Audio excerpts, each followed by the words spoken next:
अस्सलाम वालेकुम dear students, उम्मीद आप सब खैरियत से होंगे। हमारा आज का जो लेक्चर है ये बहुत ही इंपॉर्टेंट है लॉ गेट एस्पिरेंट्स के लिए। जैसे कि आप सबको पता है कि लॉ गेट में अप्लाई करने की जो लास्ट डेट है वो है 25 नवंबर, और जो इसकी टेंटेटिव डेट अनाउंस हुई है वो हुई है 15 दिसंबर 2024। अब इसका सिलेबस क्या है, अक्सर स्टूडेंट्स बार बार पूछते हैं कि सर इसका क्या सिलेबस है। तो मैं आप सबको बताता चलूँ कि इसका सेम सिलेबस है जो प्रीवियसली 2021 से चलता हुआ आ रहा है, जिसके अंदर आपका QSO, CPC, लीगल एथिक्स और उसके अलावा क्रिमिनल लॉ, जिसके अंदर आपका PPC भी है और CRPC भी है। फिर आ जाता है आपका कॉन्स्टिट्यूशन ऑफ पाकिस्तान,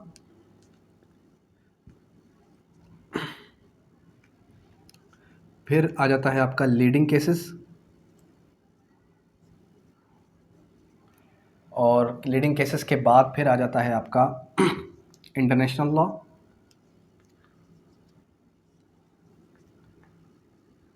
और इंटरनेशनल लॉ के बाद आ जाता है आपका जूरिस्प्रूडेंस,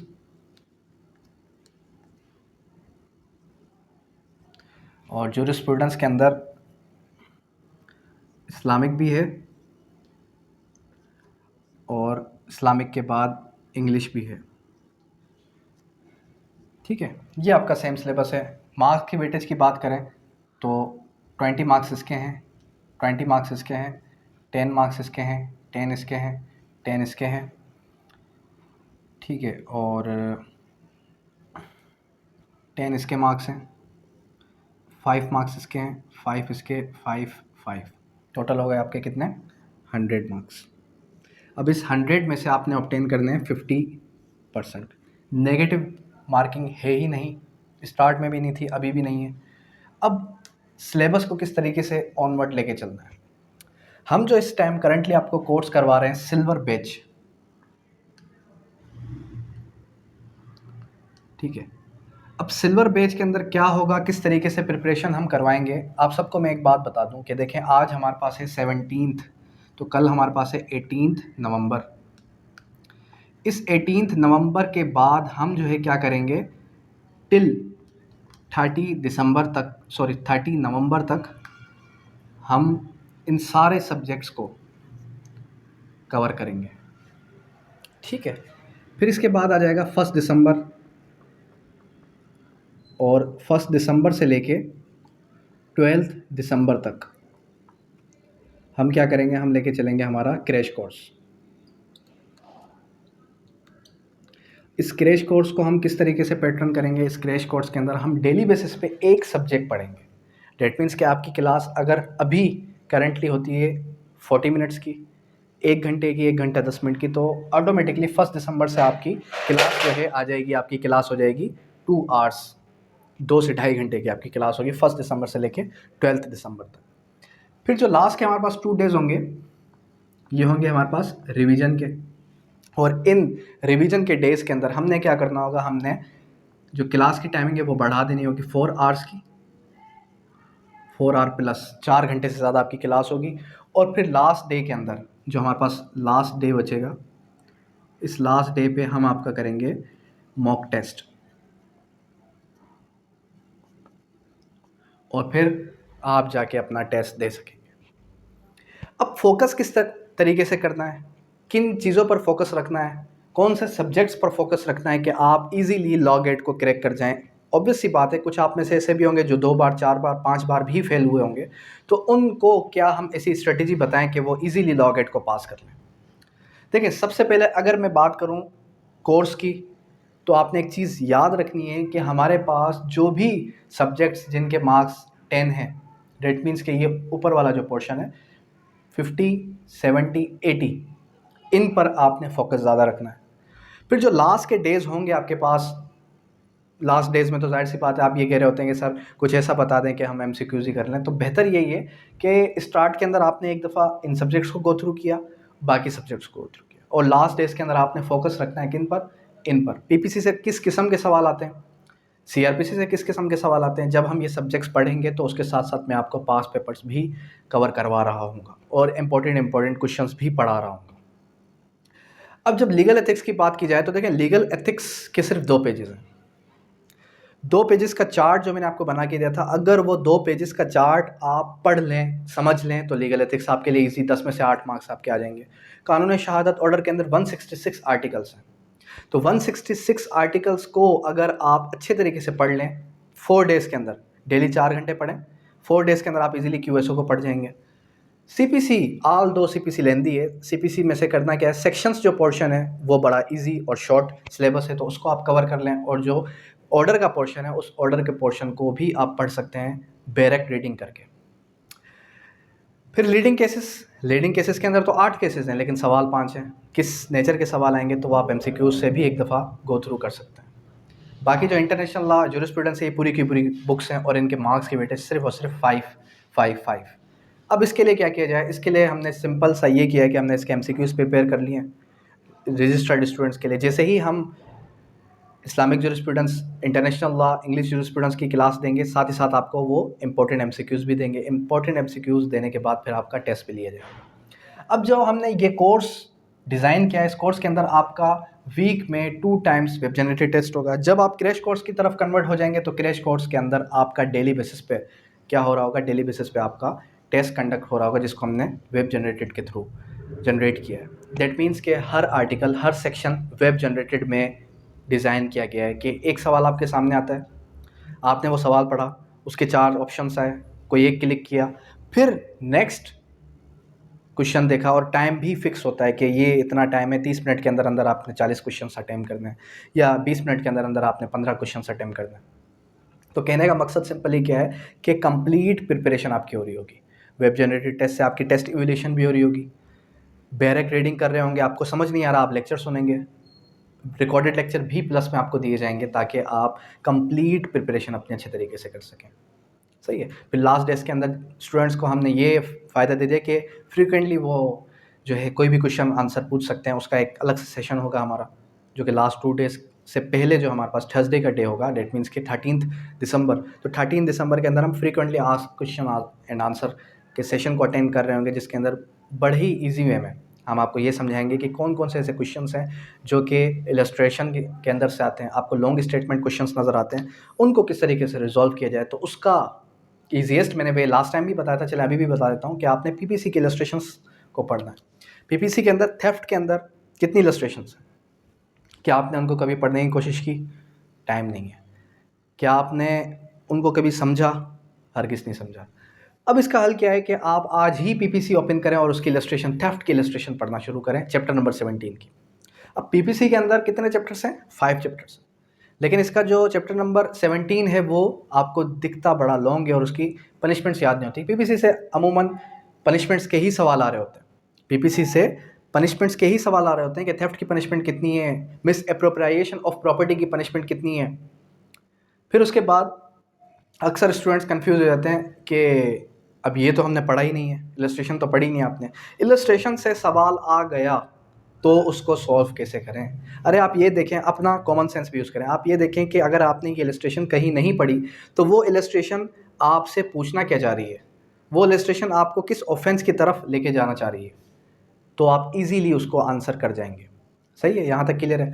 अब अगर हम इवेल्युएट करें ये सारा का सारा जो पोर्शन है हमारा क्यूएसओ से लेके जूरिस्प्रूडेंस तक, तो ये सारा पोर्शन हमारा बनता है नियर अबाउट कोई 700 एमसीक्यूज बन जाते हैं। 700 आर्टिकल्स, सेक्शंस मिला के इनको कैलकुलेट किया जाए तो 700 आर्टिकल्स प्लस सेक्शंस और आर्टिकल्स बन गए। अब 700 हम याद कैसे करें? मेमोरी हमारी बड़ी वीक है, तो इसको याद करने का क्या ऐसा तरीका है कि हम इसको ईजी वे में याद कर लें। चलें अभी हम क्या करते हैं, अब आज हम जो है कानून शहादत ऑर्डर स्टार्ट करते हैं कि कानून शहादत ऑर्डर के अंदर बिल फर्ज, अगर आज हम कुछ आर्टिकल समझते हैं तो उन आर्टिकल्स में से किस नेचर के क्वेश्चंस आ सकते हैं। जी,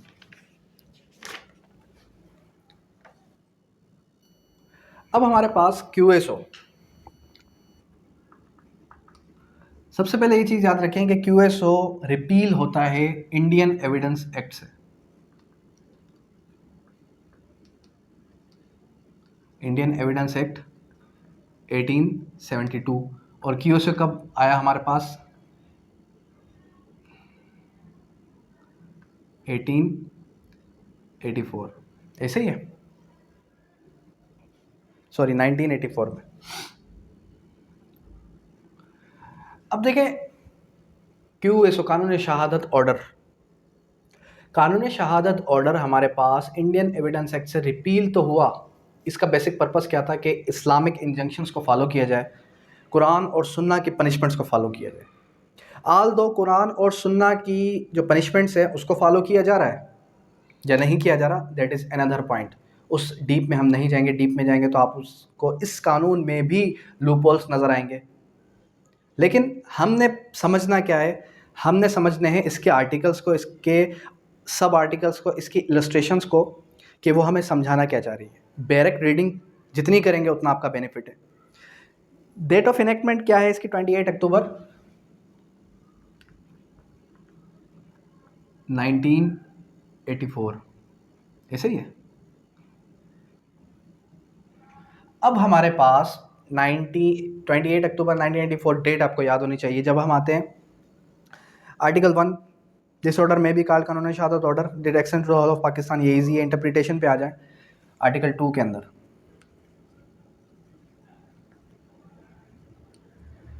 जब आपने इंटरप्रिटेशन क्लास को ओपन किया आर्टिकल 2 को, तो इसके अंदर आपको क्या क्या नज़र आएगा? इसके अंदर आपको कोर्ट नज़र आएगा, आर्बिट्रेशन नज़र आएगा कि कोर्ट की क्या डेफिनेशन है,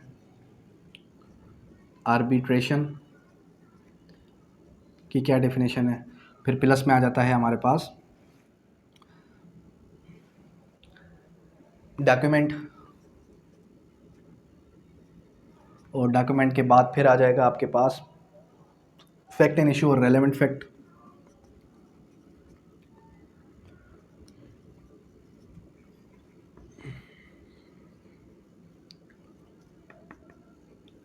ऐसे ही है। अब देखें कोर्ट की क्या डेफिनेशन है। कोर्ट कहता है कि इंक्लूड्स ऑल जजेस, magistrate, all persons except arbitrator. ठीक है, arbitrator legally authorise to take evidence. All persons legally authorized to take evidence except arbitrator। ऐसे ही है। अब एक चीज़ याद रखें, कह रहे हैं कि कोर्ट के अंदर जजेस आ गए, मजिस्ट्रेट्स आ गए, और जितने भी लोग कोर्ट के अंदर बैठे हुए हैं जिनको जजेस ने अपॉइंट किया है, जो पेशकार वगैरह हैं, वो सारे के सारे क्या हैं? कोर्ट का हिस्सा हैं। तो आप उसको कह सकते हैं कि वो कोर्ट के डेफिनेशन के अंदर फॉल करेंगे। लेकिन आर्बिट्रेटर इसके अंदर काउंट नहीं है। अब एक और चीज़ यहाँ से हमें पता चली कि हमारे पास जो क्यूएसओ है उसकी एप्लीकेबिलिटी कहाँ पर नहीं है। एक आर्बिट्रेशन एक्ट, दूसरा फैमिली लॉज। आर्बिट्रेशन और फैमिली लॉज पर आपका क्यूएसओ इज नॉट एप्लीकेबल। डॉक्यूमेंट की क्या डेफिनेशन है? डॉक्यूमेंट की डेफिनेशन आ गई हमारे पास आर्टिकल 2 सब क्लास बी के अंदर। यही डेफिनेशन आपके आ गया section 33 PPC.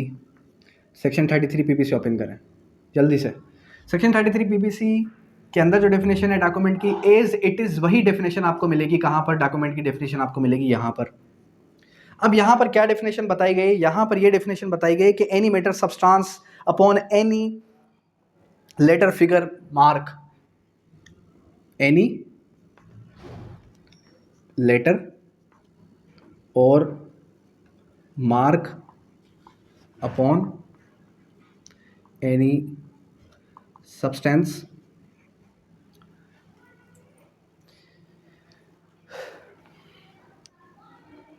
intended to use may be used for the purpose of recording the matter। अब यहां पर वर्ड आ गया may be used for purpose of recording matter। देखें, हमारे पास एक चीज़ ये आपने याद रखनी है कि जो लॉ गेट का पैटर्न है, एचईसी का, हायर एजुकेशन कमीशन का, वो कॉपी पेस्ट पैटर्न है। वो क्या करेगा, आपको इस सारी की सारी डेफिनेशन बताएगा, इसमें से वर्ड मिस करेगा मे बी का। अब आपको इसका कॉन्सेप्ट क्लियर है डॉक्यूमेंट का, लेकिन आपको वर्ड याद नहीं था कि यहाँ पर मे भी था या शल भी था। आप कह रहे हैं कि हर सर ने एक तो कहा था भाई हर चीज़ डॉक्यूमेंट है, जिस पे भी तहरीरी कोई बात लिखी है, दीवार हो गई, कोई जो है दरख्त हो गया, या फिर कोई टेबल हो गई, या फिर मोबाइल फ़ोन हो गया, सब चीज़ डॉक्यूमेंट है। लेकिन यहाँ पर मैंने क्या बताया कि अगर मैं कुछ पढ़ा रहा हूँ वो तब तक सही है जब तक मैं आपको बुक से पढ़ा रहा हूँ, बैरेक से पढ़ा रहा हूँ। अगर मैं बैरेक से आउट ऑफ कॉन्टेक्स्ट चला जाऊँ तो फिर मैं गलत हूँ और किताब सही है। देखें यहाँ पर क्या लिखा है, मे बी। अब मैं आपको कहता हूँ कि हर चीज़ डॉक्यूमेंट है, दैट मीन्स मेरी जो एक्सप्रेशन है वो आपको शल भी का साइन दे रही है, लेकिन यहाँ पर मे बी लिखा है तो आपने इसको फॉलो करना है और ये वर्ड याद रखना है। कौन कौन से, मे बी, शल भी कहाँ पर है, मे बी कहाँ पर है, और एनी का वर्ड कहाँ पर है। अब यहाँ पर एनी का वर्ड है तो हो सकता है वो आपको यहाँ पर डैश करके डैश लेटर, तो आप कहें डैश लेटर, सर ने तो कहा था भाई सारी की सारी चीज़ डॉक्यूमेंट। अब कहाँ से हम खुद का माइंड भी ज़रा इस्तेमाल करें। जितना बैरक को थारोली स्टडी करते जाएंगे उतना आपका बेनिफिट है। बैरक को आपने छोड़ दिया, रख के छोड़ दिया, आपने कहा बस सर के लेक्चर सुन के हम चले जाएं, ऐसा हरगिज़ नहीं होने वाला। पहले बैरक को पढ़ें, फिर लेक्चर्स को सुनें, कॉन्सेप्ट भी क्लियर होंगे, बैरक रीडिंग भी आपको आ जाएगी। अक्सर स्टूडेंट्स ऐसे हैं जिनकी इंग्लिश वीक होती है, तो मेरा पर्पस यही होता है कि मैं जिस तरीके से पढ़ा रहा हूँ लफ्ज़ ब लफ्ज़, उससे आपकी इंग्लिश भी अच्छी हो जाएगी, उससे आपकी बैरक रीडिंग भी अच्छी हो जाएगी। यहाँ पर जो फिजिकल स्टूडेंट्स आते हैं उनको मैं यही प्रायोरिटी रहती है कि बेटा आप क्या करें, आप जो है बैरक को ओपन कर दें। खैर, अब आते हैं फैक्ट इन इशू और रेलेवेंट फैक्ट की तरफ। फैक्ट इन इशू क्या है, रेलेवेंट फैक्ट क्या है। अब फैक्ट इन इशू क्या है, अब देखें, फैक्ट असल वकुआ, मर्डर हो गया किसी का मर्डर हो जाना, ये फैक्ट इन इशू है। Any fact which happened on the occasion, that is fact in issue. Relevant fact क्या है, those facts which are connected with fact in issue, those facts which are connected with the series of fact in issue. यहाँ पर लड़ाई हुई, यहाँ पर झगड़ा हुआ, झगड़ा होने के बाद कोई शख्स गया आगे जाके किसी का मर्डर कर दिया, ये भी यहाँ पर इसका लड़ना भिड़ना वो भी क्या है, वो भी रेलेवेंट फैक्ट है। उस हकीकत के साथ मिलती हुई हकीकत है, जो हकीकत, जिस हकीकत में किसी का मर्डर हो गया। सही, क्लियर है। अब आते हैं किसकी तरफ, एविडेंस। अब कह रहा है कि एविडेंस में भी ओरल, एविडेंस में भी रिटर्न। अब क्या रिटर्न लिखा है यहाँ पर, मैंने क्या बताया, जब तक बैरक के अंदर कोई बात लिखी है वो बात तब तक सच है, तब तक दुरुस्त है, जब तक मैं आपको बैरक से पढ़ा रहा हूँ। बैरक के अंदर रिटर्न तो नहीं है, बैरक के अंदर है documentary.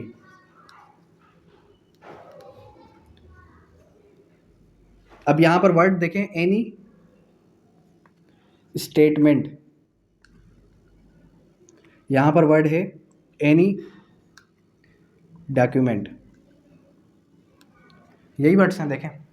Any statement which the court permits to require may made before it by witnesses, relation of matter fact under inquiry, such statements are called oral evidence. कह रहा है कि कोई भी स्टेटमेंट, वर्ड आ गया statement, any statement which the court requires, which the court requires, आगे इसकी statement complete कर लीजिएगा।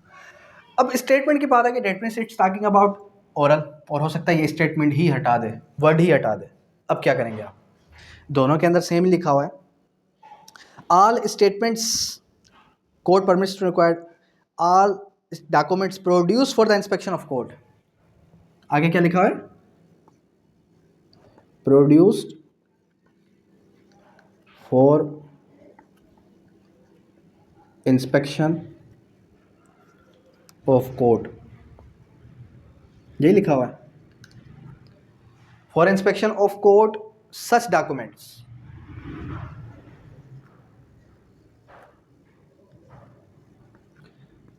Are known as documentary evidence. आया कुछ समझ में, इन सिंपल मैनर अगर मैं आपको और आसान कर दूं तो इसके अंदर यही बात की जा रही है कि डॉक्यूमेंट जो चीज़ प्रोड्यूस की जा रही है इंस्पेक्शन ऑफ द कोर्ट के लिए, तो वो डॉक्यूमेंट्री एविडेंस है। और जो कोर्ट रिक्वायर कर रही है किसी से कोई स्टेटमेंट, कोर्ट अगर किसी को बुला रही है, तो वो क्या है, वो आपका ओरल एविडेंस है। ओरल और डॉक्यूमेंट्री में समझ में आ गया आपको। फिर आ जाए relevant fact, fact in issue आ गया। फिर आ जाता है आपका the fact is said to be proved when the fact is said to be proved, disproved and not proved. ये आगे इलस्ट्रेशन के अंदर पढ़ें। A fact is said to be proved when after consideration the matter before court either beliefs it exist. Fact कब proof कर दिया जाएगा, जब कोर्ट समझे कि वो फैक्ट एग्जिस्ट करता था, एग्जिस्टेंस में था। उसके बाद the fact is said to be disproved after considering the matter before the court either believes that it does not exist. अगर वो इट एग्जिस्ट तो वो क्या हो जाएगा, प्रूव्ड हो जाएगा। और अगर does not existed that is disproved. ठीक है। Whenever it is directed by the order of the court shall presume a fact shall regard as the fact is proved unless disproved. ना वो prove किया जाए ना वो disprove किया जाए तो वो नॉट प्रूव्ड में आएगा। ना उसको साबित किया जाए ना उसको साबित ही ना किया जाए तो वो नॉट प्रूफ में आएगा। तो ये 3 वर्ड्स भी आपने यहाँ से इलस्ट्रेशन से भी समझते हैं। जितना हो सके डायरेक्ट वर्ड बाय वर्ड पढ़ते जाएं। पेंसिल हाथ में उठा लें, शल कहाँ लिखा है, मे बी कहाँ लिखा है, हाईलाइटर ले लें। तो जितना ज़्यादा आप क्या करेंगे, डायरेक्ट रीडिंग करेंगे, जितना ज़्यादा आप क्या करेंगे, समझेंगे चीज़ों को। लेक्चर्स के अंदर मैं कोशिश करता हूँ कि एक एक आर्टिकल को समझाया जाए, और जो आर्टिकल्स मैं स्किप करता हूँ डेट मीन्स कि वो आर्टिकल इंपॉर्टेंट नहीं होंगे। अंडरस्टैंड। अब यहाँ तक किसी किस्म की कोई क्यूरी, कोई भी सवाल है किसी स्टूडेंट का, तो वो एनी टाइम पूछ सकता है। Thank you, that's all.